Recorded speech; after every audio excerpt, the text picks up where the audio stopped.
America को लेने के देने पड़ गए। इस युद्ध में ईरान की चक्रव्यूह के अंदर जिस तरीके से अमेरिका फंसा है, वाकई अमेरिका को लेने के देने पड़ गए। और सबसे बड़ी बात यह है कि यूएई, सऊदी अरब, जितने खाड़ी के देश थे जो ये सोच रहे थे कि इस युद्ध के बाद में अब पूरा मिडिल ईस्ट का ऑर्डर बदल जाएगा, वहां पर भी अब ईरान ने सख्त चेतावनी जारी कर दी है और सीधे तौर पर टारगेटेड हमले बता दिए गए हैं। और दूसरी तरफ स्टेट ऑफ हुर्मुज को लेकर के मैं सबसे बड़ी खबर आपको बताने वाला हूं। स्टेट ऑफ हुर्मुज में न केवल ईरान का पूरा 100% कंट्रोल वो दिखाई दे रहा है, बल्कि तांडव भी साफ तौर पर नजर आ रहा है। इसी तस्वीर से शुरुआत करते, सबसे पहले तस्वीर आप देखिए। यह तस्वीर आप देखिए और यह तस्वीर ये साफ तौर पर कहती है कि किस तरीके से यहां पर धू धू करके स्टेट ऑफ हुर्मुज में जहाज जल रहे हैं।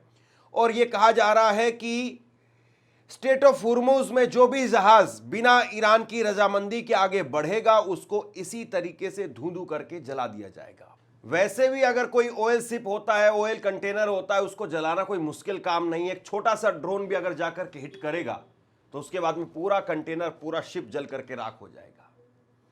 बड़ी बात यह है कि डोनाल्ड ट्रंप ने आज सुबह जो 10 दिनों का ऐलान किया कि हम 10 दिनों के लिए इस सीज फायर को और बढ़ा रहे हैं, तो उसके बाद में अमेरिका की तरफ से कहा गया कि ईरान ने हमें कुछ ऑयल शिप कंटेनर वो गिफ्ट में दिए हैं, हमें कुछ ऑयल शिप कंटेनर गिफ्ट में दिए हैं, इतने पैसे के हैं, ये दिया है, वो दिया है। अब उसकी पूरी परत खुल चुकी है। वो झूठ अमेरिका का वो सबके सामने आ गया है। इस जंग के अंदर अभी तक कितने जहाज स्टेट ऑफ हुर्मुज से गुजर करके पार गए हैं, वो मैं आपके सामने रखने वाला हूं। और सबसे बड़ी बात यह है कि ईरान की सेना वो ना केवल अब नाक में दम कर रही थी अमेरिका के और इजराइल के, बल्कि अब सोशल मीडिया पर भी वो कैसे कहर मचा रहे हैं, वो भी मैं आपको बताने वाला हूं। इस वीडियो में हम तमाम अपडेट्स को लेकर के बात करेंगे, अभी तक जो कुछ हुआ है उसको लेकर के बात करेंगे और आगे क्या कुछ होगा उस पर भी बात करेंगे। उससे पहले मेरी आपसे गुजारिश है कि चैनल को जरूर सब्सक्राइब कीजिए और अगर इस वीडियो को अभी तक आपने लाइक नहीं किया है तो वीडियो को लाइक भी जरूर कीजिए और बेल आइकन दबा लीजिए ताकि हर वीडियो की नोटिफिकेशन आपको सबसे पहले मिल सके। आप ये जरा वीडियो देखिए, ये वीडियो देखिए। और ये वीडियो जारी किया गया है ईरान की तरफ से और सोशल मीडिया पर इस तरीके के वीडियोस वायरल किए जा रहे हैं। और इस वीडियो को जारी करके एक तरीके से ईरान की मीडिया की तरफ से, ईरानी मिलिट्री मीडिया की तरफ से जो है वो लिखा गया है कि ये अमेरिका की हॉलीवुड सेना है। यानी अमेरिका जो है वो फिल्मों के अंदर, हॉलीवुड की फिल्मों में अपनी सेना को दिखाता है तो उसकी सेना बड़ी ताकतवर, बहादुर दिखती है, लेकिन हकीकत में, असलियत में है नहीं। और ये जो तस्वीर आप देख रहे हैं ये ईरानी सेना है और ईरान की सेना कह रही कि भैया देखो, सेना जो है वो ऐसी होती है, इस तरीके की होती है और हमारे ऑपरेशंस वो कुछ इस तरीके से होते हैं। ये अपने हथियार और अपना एक तरीके से पराक्रम वो दिखा रहे हैं और ये कह रहे हैं आगे कि आओ, हम इस पल का सालों से इंतजार कर रहे थे, आओ हम तैयार हैं, जो तुम्हारे लिए आने वाला है वो वियतनाम, अफगानिस्तान और इराक को भी मात दे देगा, ऐसी चीज जिसकी तुमने कल्पना नहीं कर सकते थे। और फिर उसके बाद में जो कहा है वो मैं पढ़ूंगा तो आप भी कहेंगे कि वाकई ईरान जो है वो बहुत दुस्साहस कर रहा है। आगे ईरान की सेना की तरफ से लिखा गया है कि आओ अमेरिका के सैनिकों, आओ और अपने डायपर लाना मत भूलना। यह कहा गया है अमेरिका की सेना के लिए, मैं अपनी तरफ से नहीं कह रहा हूं। यह ईरानी मिलिट्री मीडिया की तरफ से जो पोस्ट किया गया है उसमें लिखा है कि अमेरिकी सैनिकों को जब आप भेजो तो उनके डायपर लगा करके भेजना। डायपर आप समझते हैं, छोटे बच्चे को सुसु करता है तो उसके लिए लगाए जाते हैं। अब इस तरीके से जो है वो मजे लिए जा रहे हैं, ट्रोल कर रहे हैं अमेरिका को और इजराइल को ईरान की सेना के लोग। खैर, मैं आपको बड़ी चीज दिखाता हूं। जो अमेरिका की तरफ से दावा किया जा रहा है कि इन्होंने हमारे 8 जहाज जो पास कर दिए स्टेट ऑफ हुर्मुज से, हमें गिफ्ट दिया है, तो इस पर रिपोर्ट सामने आई है और रिपोर्ट ये कहती है कि फाइनेंशियल टाइम्स की रिपोर्ट है बाकायदा ये, और फाइनेंशियल टाइम्स की रिपोर्ट ये कहती है कि मार्च की शुरुआत से और अब तक 28 फरवरी को युद्ध की शुरुआत हुई थी, तो यानी 1 मार्च से लेकर के और अभी तक स्टेट ऑफ हुर्मुज से सिर्फ 116 जहाज गुजरे हैं और यह पिछले महीने के मुकाबले 97% की बहुत बड़ी गिरावट है। ईरान पर अमेरिका इजराइल युद्ध शुरू होने के बाद से अभी भी कोई भी जहाज जो अमेरिका और यूरोप को जा रहा है वो स्ट्रेट ऑफ हुर्मुज से नहीं गुजरा है। फाइनेंशियल टाइम्स की रिपोर्ट ये कहती है कि भैया 97% अब जहाज जा ही नहीं पा रहे हैं आगे। सिर्फ 116 जहाज, वो जहाज जो रूस को जा रहे हैं, वो जहाज जो चाइना को जा रहे हैं, वो जहाज जिसमें 4 जहाज हैं इंडिया के, वो आए हैं और कुछ पाकिस्तान के हैं। केवल 116 जहाज गुजरे हैं और उसमें से एक सिंगल जहाज ऐसा नहीं है जो अमेरिका को गया हो, या एक सिंगल ऐसा जहाज नहीं है जो यूरोप को गया हो। यानी ये जो अमेरिका प्रोपेगेंडा कर रहा है उसकी हवा निकाल दी है कि भैया ये सिर्फ और सिर्फ झूठ बोल रहे हैं, हमने एक सिंगल जहाज नहीं भेजा है। और ये फाइनेंशियल टाइम्स की रिपोर्ट वो भी अपने आप में इस पर मोहर लगा रही है।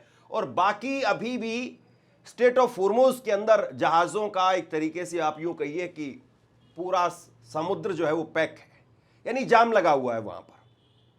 तो ये स्थिति नजर आ रही है। और इसके साथ साथ जो है वो ईरान के विदेश मंत्री सैयद अब्बास अरागची, उनकी तरफ से कहा गया है कि संयुक्त राष्ट्र में मानव अधिकार परिषद की बैठक, उसमें उन्होंने कहा है ईरान पर अमेरिका और इजराइल जैसे 2 परमाणु हथियार रखने वाले देशों ने जबरदस्ती एक गैरकानूनी युद्ध थोप दिया है। उन्होंने इस युद्ध को न सिर्फ अन्यायपूर्ण बल्कि बहुत ही निर्दयी और क्रूर बताया है। यहां पर अब्बास अरागची वो ये कह रहे हैं कि साहब हमारे ऊपर युद्ध थोप दिया गया, 2 ऐसे मुल्क जिनके पास में परमाणु हथियार है उन्होंने युद्ध थोप दिया। और जाहिर सी बात है, जब परमाणु संपन्न देश अगर आपके ऊपर युद्ध करते हैं तो आपके पास में कोई चारा नहीं रह जाता है। लेकिन उस सब के बावजूद हम अपना बचाव कर रहे हैं किसी भी तरीके से, और बहुत ही निर्दयी तरीके से अमेरिका हमारे ऊपर हमला कर रहा है, बहुत ही क्रूर तरीके से इजराइल हमारे ऊपर हमला कर रहा है, ये उनकी तरफ से कहा गया है।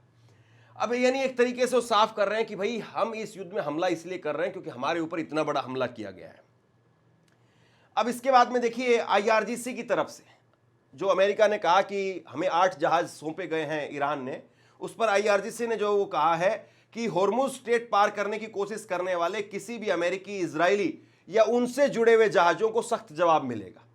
ईरानी मीडिया पर जारी एक बयान में कहा गया है कि होर्मुज स्ट्रेट खुलने के बारे में भ्रष्ट अमेरिकी राष्ट्रपति के झूठ के बाद अलग अलग देशों के 3 कंटेनर जहाजों ने परमिट वाले जहाजों के लिए डेजिग्नेटेड कॉरिडोर की ओर बढ़ने की कोशिश की, लेकिन IRGC नौसेना की चेतावनी के बाद उन्हें वापस कर दिया गया।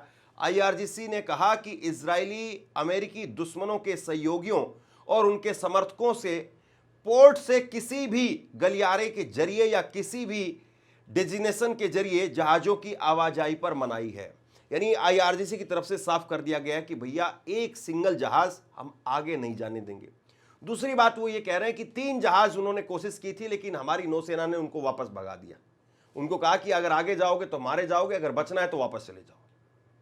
यानी अभी भी ईरान जो है कम से कम एक ऑप्शन जरूर दे रहा है, ऐसा नहीं है कि धोखे से जाकर के मार रहा है, ऑप्शन दे रहा है। और यही एक तरीके से ताकतवर या एक सभ्य या फिर वाकई जो है यूं कहिए कि एक पुरानी जो 5000 साल पुरानी सभ्यता से आने वाला जो देश है, उसके सिद्धांत जो अपने आप में अभी भी दिखाई दे रहे हैं कि वाकई उसके सिद्धांत जो वो बड़े हैं। और उसके सिद्धांत एक तरीके से आप यूं कहिए कि ईरान जिस तरीके से इस युद्ध में है वो पूरी दुनिया के लिए नज़ीर है। उसकी ताकत कम है, लेकिन फिर भी उसके उसूल जो हैं वो उससे कहीं ज़्यादा बड़े हैं। ना वो बच्चों पर हमला कर रहे हैं, ना वो गैर ज़रूरी हमला कर रहे हैं, लेकिन अगर कहीं पर हमला हो रहा है तो उसका पुरजोर तरीके से मुंह तोड़ जवाब जरूर दे रहे हैं। ये बात बिल्कुल साफ हो गई है। अब इसके बाद में एक तस्वीर मैं आपको दिखाता हूं। ऐसी तस्वीर निकल करके सामने नहीं आ पाती है नेतन्याहू की इजराइल के अंदर। ये तस्वीर जरा आप देखिए, ये ईरान के राष्ट्रपति हैं पेजेश्कियान, और पेजेश्कियान जो है वो आज शहर के बीचों बीच जो है वो दिखाई दिए, और पेजेश्कियान लोगों से जाकर के मिल रहे हैं। और बाहर जो है वो भी आप देख सकते हैं कि बाहर किसी प्रकार से ऐसा नहीं है कि लोगों को बंद करके जो है इनको बुलाया गया है।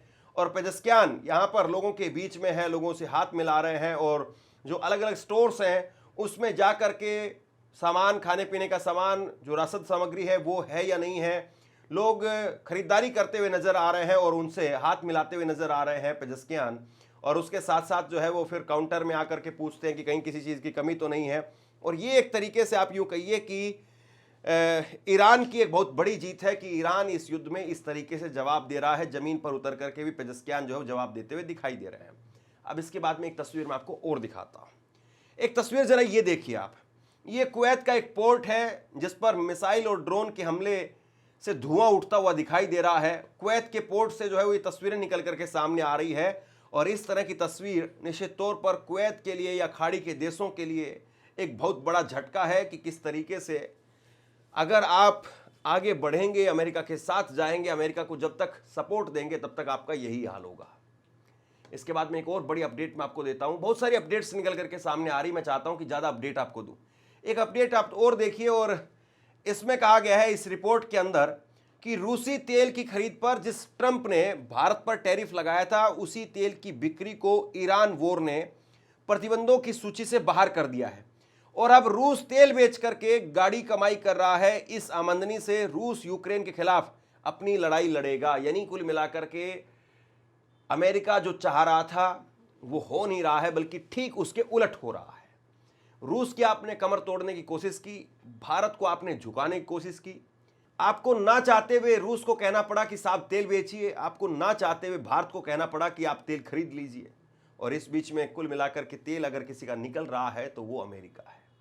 पूरी दुनिया में अमेरिका का तेल निकल रहा है कि डोनाल्ड ट्रंप ने अमेरिका की इस तरीके से बेइज्जती करवा दी है। डोनाल्ड ट्रंप ने अमेरिका को इस तरीके से लाचार और बेबस कर दिया है कि बस अब क्या ही कहा जाए। ये कुल मिलाकर के जो अब स्थिति दिखाई दे रही है। अब इसके बाद में ये तस्वीर आप देखिए, ये तस्वीर आप देखिए और किस तरीके से जो है वो तेल अवीव के अंदर बिल्डिंगें वो खंडर के तौर पर यहाँ पर दिखाई दे रही हैं। बिल्डिंगें खंडर हो गई हैं और इजरायली झंडा यहाँ पर लगा हुआ है। और ये तस्वीरें अपने आप में बताती है कि जैसे गाजा को इन्होंने, फ़लस्तीन को इन्होंने जिस तरीके से तबाह किया, वैसी ही तबाही आज इनके ऊपर बरस रही है। ये देखिए कुदरत है और कुदरत आपको अपना एहसास करवा देती है। बहुत बार बहुत सारे देशों को, बहुत सारे नेताओं को लगता है कि हम अब सबसे ऊपर हैं, हमारे ऊपर कोई नहीं है, हम दुनिया के बादशाह हो गए हैं, दुनिया के बाप हो गए हैं, बहुत सारे लोगों को लगता है। लेकिन कुदरत एहसास करवाती है कि आपसे ऊपर भी कोई है। कुदरत कई बार एहसास करवाती है कि आप भले ही कितने ताकतवर हों, लेकिन आपके गुमान के चलते आप ऐसी जगह पर जाकर के फंस जाते हैं कि सिवाय हार के वहां से आपको कुछ नहीं मिलता है। और वही जो है वो इस वक्त में अमेरिका के साथ हुआ है। अमेरिका दुनिया की सबसे पावरफुल कंट्री, लेकिन उसके बावजूद अमेरिका की जो हालत है आज की तारीख में किसी से छिपी हुई नहीं है। अमेरिका से ज़्यादा अच्छे मुल्क वो है जो चुपचाप कम से कम अपने घर में बैठे हुए हैं। एक कहावत कही जाती है कि बंद मुट्ठी लाख की और खुली मुट्ठी खाक की। अमेरिका की ना केवल मुट्ठी खुल गई है, बल्कि अमेरिका की जो छाती है वो सबको नज़र आ रही है कि कितने इंच की छाती है। डोनाल्ड ट्रंप ने जितना नुकसान ईरान का किया, उससे कहीं गुना ज़्यादा नुकसान जो है, कई गुना ज़्यादा नुकसान वो अमेरिका का किया है। जो नुकसान आप करने के लिए गए थे ईरान का, उससे ज़्यादा नुकसान आप अपना करवा बैठे। आपकी कुर्सी वो पूरी तरह से खतरे में है। मिड टर्म इलेक्शन में लगता नहीं है कि आपकी कुर्सी बच पाएगी और इसके बाद में हो सकता है कि आपको कुर्सी से हटाने के लिए महाअभियोग पूरी तरह से तैयार कर लिया गया है। और जितना दिन ये युद्ध और लंबा चलेगा, यही हालात साफ तौर पर दिखाई देंगे। देखिए, हम बिल्कुल नहीं चाहते कि युद्ध हो, क्योंकि युद्ध जितने दिन लंबा खिंचेगा उतना ही दुनिया को उभरने में समय लगेगा। आपको, हमको, सबको समय लगेगा। इसलिए युद्ध जितना जल्दी हो सके उतना जल्दी बंद होना चाहिए। आप सबको, हम सबको जो है दुआएं मांगनी चाहिए कि किसी तरीके से युद्ध खत्म हो जाए। लेकिन इस युद्ध को अब ना खत्म करने के पक्ष में अगर कोई है तो वो ईरान है। अमेरिका तो एक टांग पर खड़े होकर के कह रहा है कि भैया युद्ध खत्म कर लो। क्यों कह रहा है? क्योंकि बहुत बुरी हालत है। लेकिन ईरान कह रहा है कि भैया हमारी एक टांग अगर बचेगी भी नहीं, यानी हमारी दोनों टांगें कट जाएं, दोनों हाथ कट जाएं, तब भी हम सरेंडर नहीं करेंगे, तब भी हम युद्ध नहीं रोकेंगे। क्यों नहीं रोकेंगे?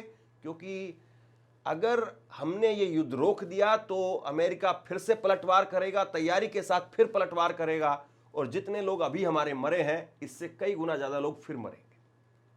और इसलिए अब कोई कॉम्प्रोमाइज़ करने का सवाल नहीं है। अब तो युद्ध विराम नहीं होना चाहिए, युद्ध सदा सदा के लिए खत्म होना चाहिए।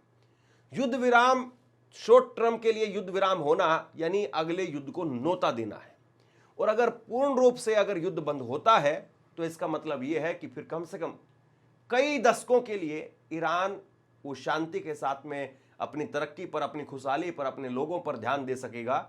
उसको जो क्षेत्र के अंदर खतरा है कम से कम वो टल जाएगा। तो बहरहाल कुल मिलाकर के युद्ध को लेकर के अभी किसी प्रकार की कोई ऐसी स्थिति दिखाई नहीं दे रही है कि कहीं से कोई बीच का रास्ता निकलने की उम्मीद हो। ईरान कह रहा है या तो आर या है पार। अमेरिका कह रहा है कि हम ये कर रहे हैं, हम वो कर रहे हैं, और वो जो कर रहा है वो सारी दुनिया को दिखाई दे रहा है। लगातार वहां से जो जो अपडेट्स निकल करके सामने आ रही है आप तक पहुंचाने की कोशिश है। आप बताइए कि आपको हमारी खबरें कैसी लग रही है, नीचे कमेंट बॉक्स में अपनी राय लिख करके जरूर बताइए। इस खबर को शेयर कीजिए, चैनल को सब्सक्राइब जरूर कीजिए, आपसे गुजारिश है। और अगर हो सके तो हमारी आर्थिक मदद भी जरूर कीजिए। शुक्रिया, थैंक यू।